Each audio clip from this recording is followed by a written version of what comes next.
Assalamu alaikum, ladies and gentlemen. Barkanmu da sake saduwa a podcast program ɗinmu. Kamar kullum sunana Adam Muhammad.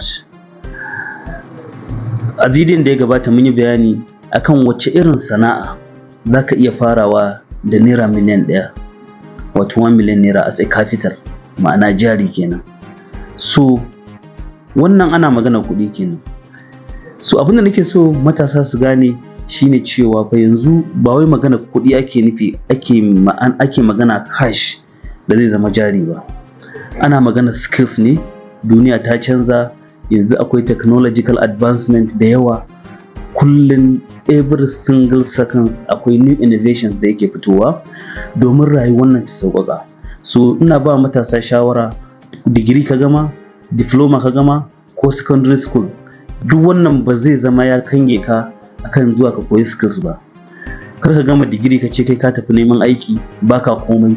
Wannan wayar da kake hannunka, da kake ganinta, kake amfani da ita, babban jari ce a gurinka domin za ka iya yin abubuwa da yawa da ita.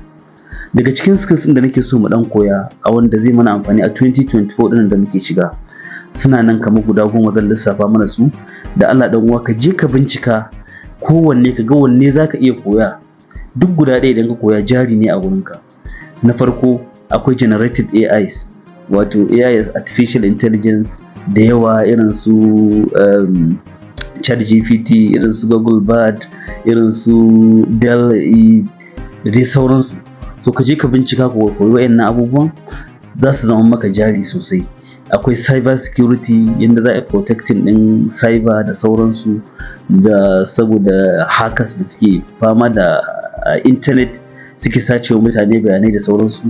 To ka je ka koyi ya za ka yi ka koyi cyber security. Abu ne, skills ne da yake da matuƙar tsada, yake da muhimmanci a wannan lokaci.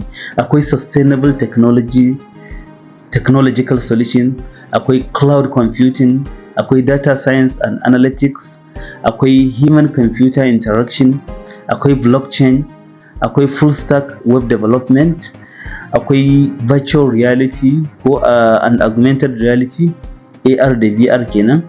Then akwai robotic process automation. So waɗannan abubuwan guda 10 ina ba da shawara mu je mu koye su. Idan muka koye su ba ƙaramin jari bane a wurinmu, kuma insha Allah za su zama ka dogara da kanka, da iya wayarka kawai za ka iya dukkanin waɗannan abubuwa. Wassalamu alaikum.